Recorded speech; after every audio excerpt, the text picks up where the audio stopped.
Escape. Escape, designed to free you from the four walls of today for a half hour of high adventure.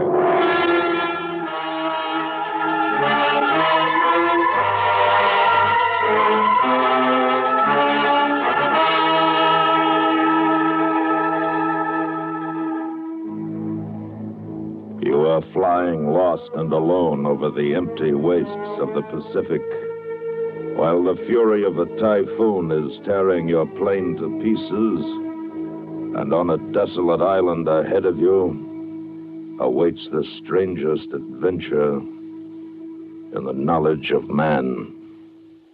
Listen now as Escape brings you Nelson Bond's famous story, Conqueror's Isle.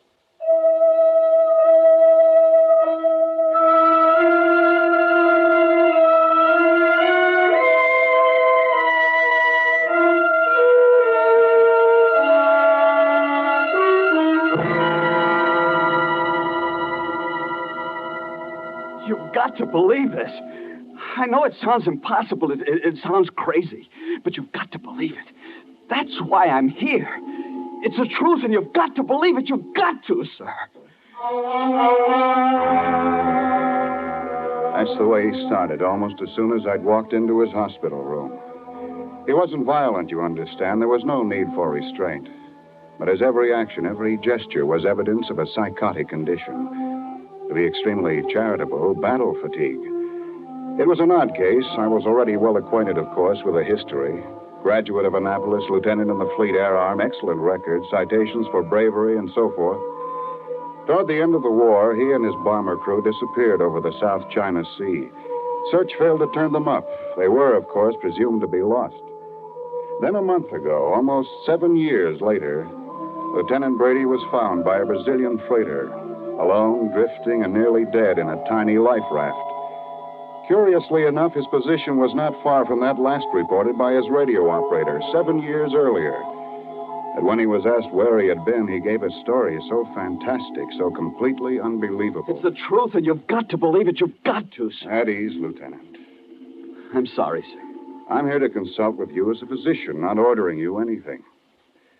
Suppose we forget the braid while you tell me about it. Yes, sir. Where should I begin?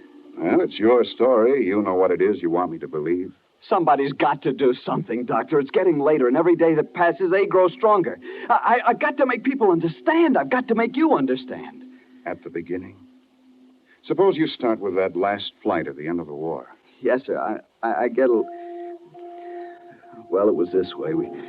We'd finished our mission, and we were starting for home.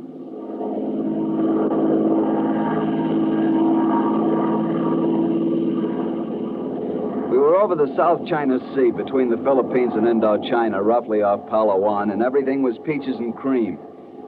The Ardenales was purring along like a dream, and I was sitting here chewing up a pack of gum thinking about how good that can of cold beer was going to taste when the intercom cracked off in my ear. Lieutenant, Jap freighter, 10 o'clock. Huh? Yeah, you're right. Looks like a tramp. That's what I figure. Have we still got Bertha? Yes, sir. Okay, maybe we can have some fun. Red 4 to Mac. Red 4 to Mac. Go ahead, Red 4. Jap freighter, 10 o'clock. Check. We're carrying a Bertha. How about it? Why not? It's your party. Go ahead, and good luck. Roger, and out.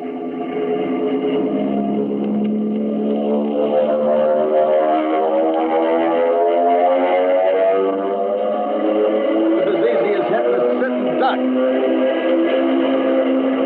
A long dive.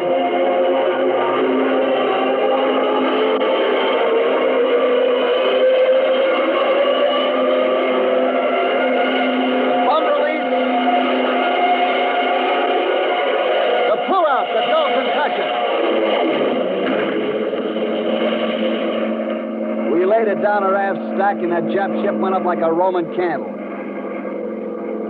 Hey, nice going, Lieutenant. Right on the button. That's one Jap we won't have to worry about anymore. Lieutenant, we're hit.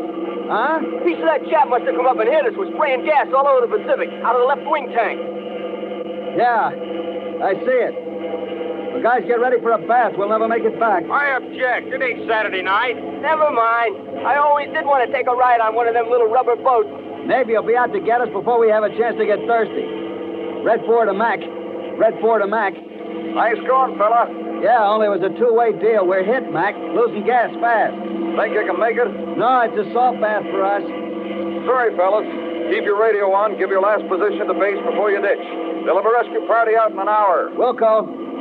See you tonight. Good luck. Over. Roger and out.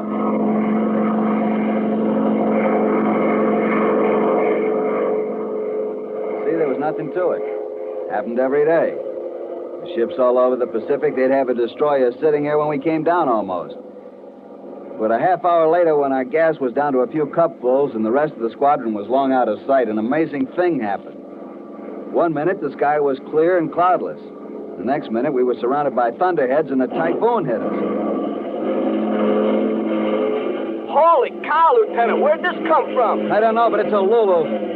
Fasten your safety belts. There's no telling what this will do to us.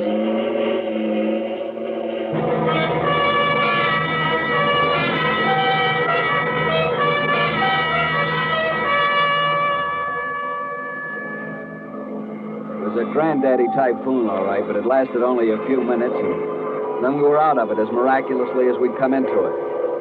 And then something else happened. I guess we all saw it about the same time. Well, what do you know? Take a look at that sight for sore eyes. Man, oh man, it looks mighty fine to me. What island is it, Lieutenant? I don't know. At the way we got tossed around back there, I haven't any idea of our position. We could be anywhere from the coast of China to the Philippines. Who knows? Who cares? It's dry land. Just in time. We're out of gas. Take a bearing and radio our position, Jack. We're going down.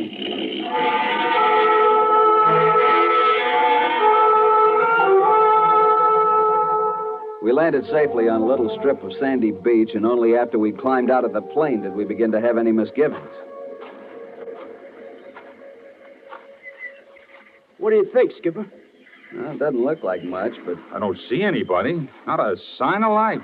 I got a good look from topside coming down. There weren't any houses, nothing. still you can't tell. There could be Japs, or worse. Headhunters, maybe? We'd better stick together, stay close to the plane. It shouldn't be more than a few hours before... Yeah, except that I... Hello! Hey, what? Hold it. Hello there! It's a white man. Hey, what is this? Keep your eyes open. It might be a trap. Yeah, but he's a white man. He speaks English.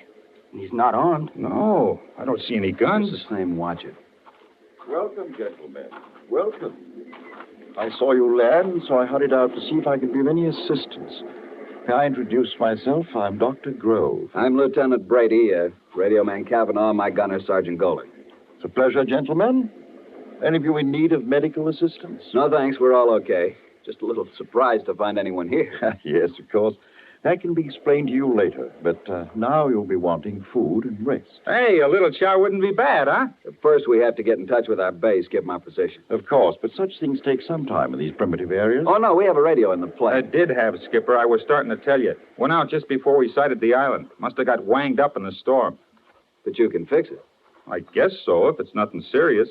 I'll tell you better after I get a chance to go over it. Of course, but in the meantime, I hope you'll accept our humble hospitality. Now, if you will follow me. How about it, Skipper?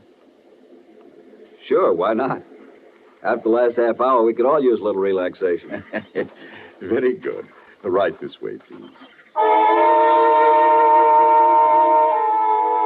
We should have smelled it right then. There was something strange about the whole thing. There were a lot of questions in my mind, but I didn't ask them. Instead, we walked down the jungle path behind Dr. Grove like lambs to the slaughter. Tom Golan must have had the same misgivings because he whispered in my ear. I don't get it, Skipper. Don't get what, Tom? Where's this guy come from? Where's he hang out? When we were coming in, I took a good look at this island. There were no houses, no nothing. I don't know. I guess we'll find out soon enough. Yeah. Holy cow! Will you look at that? The rock. Here we are, gentlemen. If you will be good enough to enter. Enter what? That? Oh, don't be alarmed. It's only an elevator. The entrance is from the ground floor. An elevator? In this jungle?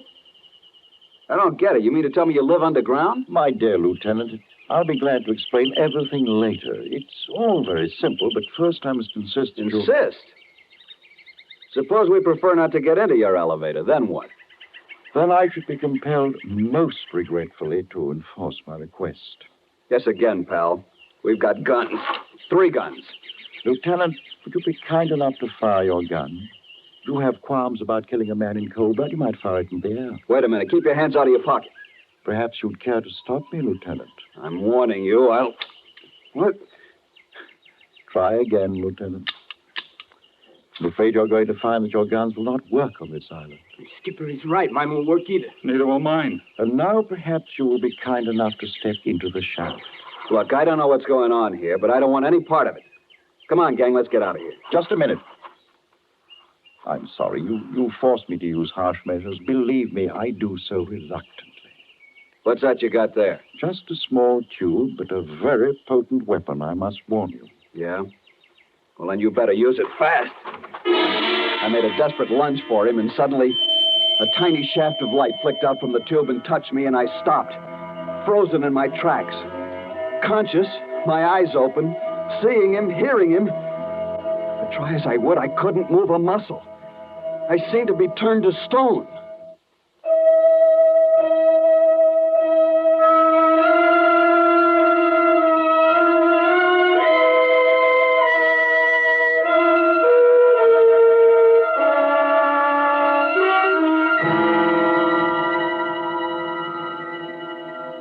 I was paralyzed, you understand, completely paralyzed, Dr. Gorham. I had all my senses. I could see and hear and feel, but I couldn't move a muscle, not even turn my eyes. And you say this happened because of some kind of light beam? Well, not exactly a beam, perhaps not exactly a light, just a kind of radiance. And then? Then some other men came out of the elevator. They picked us up and carried us. I could feel their hands very softly, as if they were far away from my body, as if there were layers of rubber between them and me. And I could hear Dr. Grove talking. Place them in the shaft. See him bending over me into my line of vision. I'm sorry, Lieutenant. I sincerely regret having to inconvenience you. But you see, just as we have the means of hampering your primitive mechanical devices, your guns, your radio, so do we have the means to enforce our requests. Requests which are, I assure you, they're only reasonable and necessary under the circumstances. Very well. Take us down.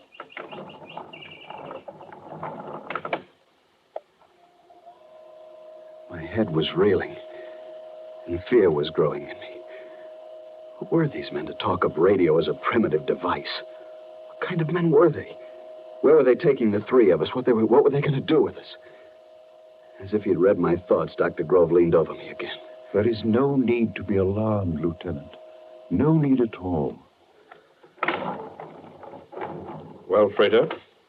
I'm sorry, Freighter Dorden. It was necessary. They would not come willingly.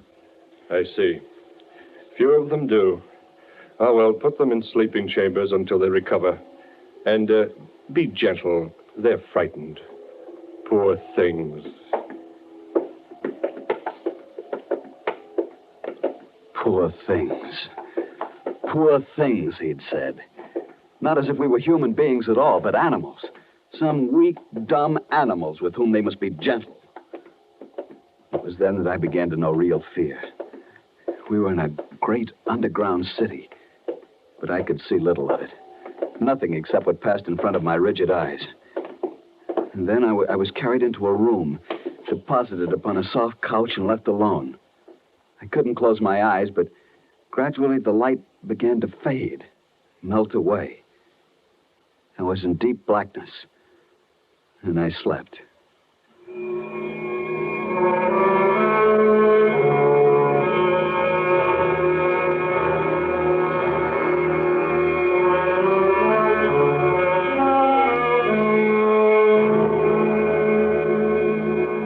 I don't know whether the return of the light awakened me or whether it came on automatically when I woke up, but the room was bright and I could move again.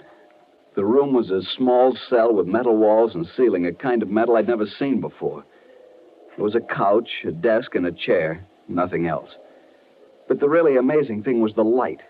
I searched the entire room carefully, but there were no fixtures, no indirect lighting arrangements. The light came out of the walls, the ceiling, the floor, evenly, filling the room, casting no shadows. Suddenly, I wanted to see Kavanaugh and Goler. I yelled at the top of my lungs. Kavanaugh! Goler! Kavanaugh! Goler! But the wall simply absorbed the sound into utter silence. I thought for a moment I was going mad. I heard someone's voice shouting, and I was surprised to find it was mine. Was I to be left here to die? Would no one ever hear my calls? I went to the door, banged on it. Let me out! Let me out! Let me out! And as I leaned there with fear cold in my stomach, I heard a faint sound of footstep behind me. I whirled around just in time to see Dr. Grove stepping through the wall. You said he stepped through the wall, Lieutenant? Of course you mean through the door. Through the wall. Through the wall, sir. The door was in front of me. But Dr. Grove stepped into my cell through the solid metal wall. You realize that what you are saying is impossible. To us it is. To them, nothing is impossible. Nothing. That's why we've got to do something now before it's too late. You must believe me, sir. This is man's last chance, all of us. We'll see. Perhaps you'd better go on. This Dr. Grove stepped through the wall. Yes. Dr. Grove stepped into my cell through the wall, and at the sight of him, my panic ended. For some reason, he gave me a sense of peace. Perhaps it was awe. I don't know. And we talked not as man to man, but as man to a lesser creature. You must not be frightened. You don't understand how I passed through the wall, which to you seemed solid, and not understanding you feared. Yet, there's nothing supernatural or fearful about what I did. Any of us can do it. We simply make a necessary mental adjustment and walk where we will.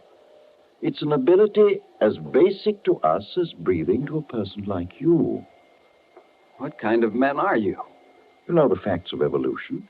You know how man has progressed through various stages from primitive savagery. Well, obviously, this process can and will continue. To suppose that evolution of man is complete with you is a mistake of conceit. You mean you are the next stage? Exactly.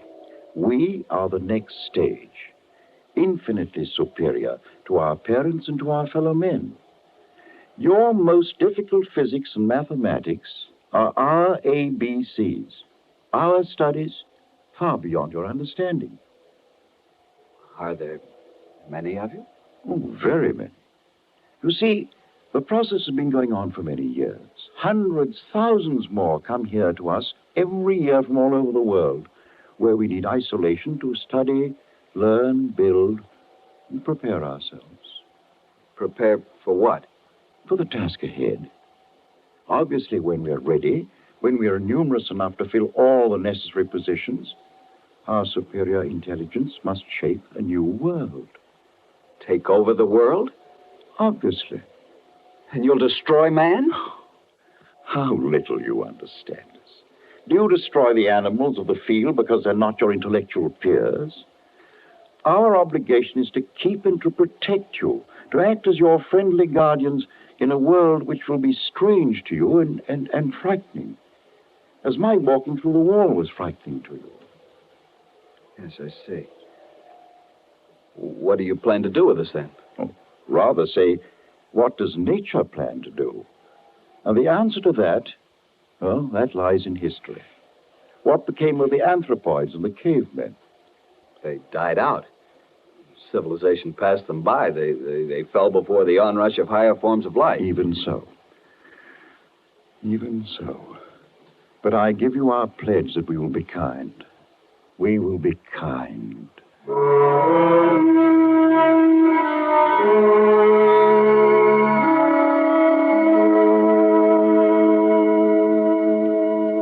And then he took me out into that great underground city, through its corridors and great halls and laboratories and shops. Took me among the thousands of his fellow men. And there I saw marvels of which I could talk for hours. And then I met others like us. Some 200 captive cattle. People who'd stumbled onto this island as I had. There were famous names among them. A famous author whose ship disappeared in the Pacific years ago. A big game hunter, a famous aviatrix for whom a dozen fleets had sought in vain. All of us, prisoners. We were treated with great kindness, made comfortable and relatively happy. We were their pets, you see. They're dumb animal pets.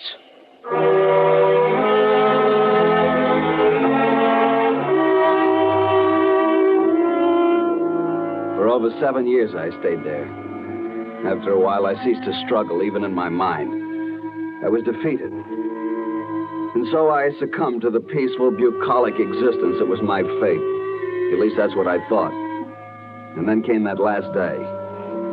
Dr. Grove had made me his special pet. I was allowed to follow him about at his work, to talk to him at length. And on this day, he confided in me even more than usual. Well, Lieutenant, it's been a pleasant day. Yes, Doctor. You know, I shall miss having you with me when I'm gone. Gone? You're going away, sir? Oh, yes, very soon. But where? Out into the world, where you once lived. Why? Oh, there are many, very many of us there already. In strategic places, of course. An important politician here, an industrial magnate there, a famous author whose words are gospel to his readers. I will have my place, an important one. But I didn't know. Then it's already begun, this taking over. Oh, yes, definitely. The hour is close at hand. And then all of us, the whole world. Lieutenant, you know us now. You know that we will be kind. Kind. Yes, kind.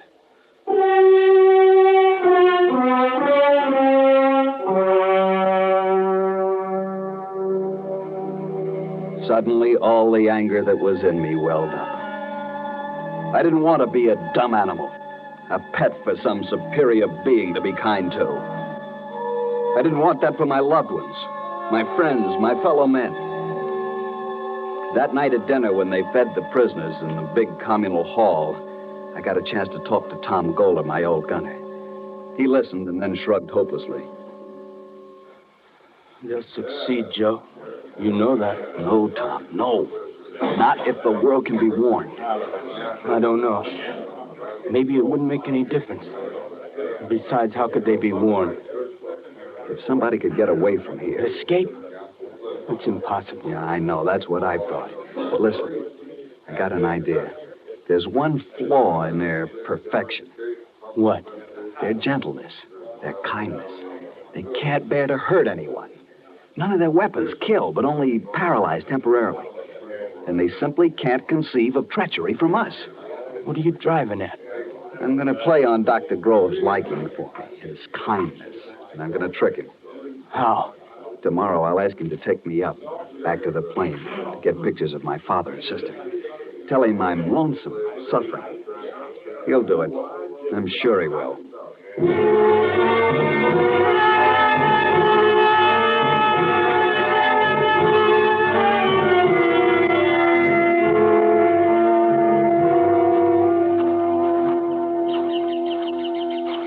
It's kind of you, Dr. Grove, to do this for me. Not at all, Lieutenant. I understand your feeling, but... With you leaving, I'd have no one close. The pictures will make me feel a lot better. Oh, I hope in the for map your compartment. sake. Oh, well, I hope for your sake they're still there. Dr. Grove, look, over there. What? I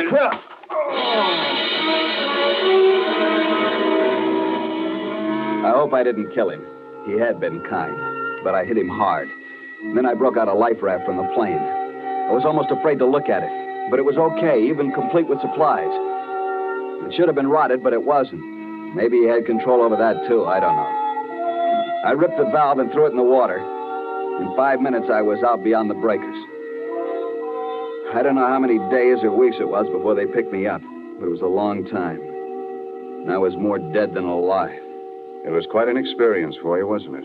But you see, it doesn't matter with me. It's the other that... You don't believe me either, do you? Well, Lieutenant, I'm glad now I heard your story. I'll make a report to my superiors. Please be patient and try not to worry. Try not to worry.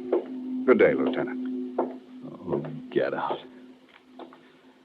Get out, sir.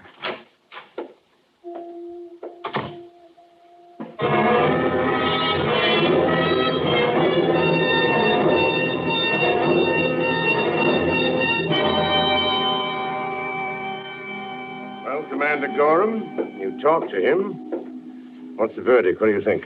Clear case of persecution mania. An amazing form.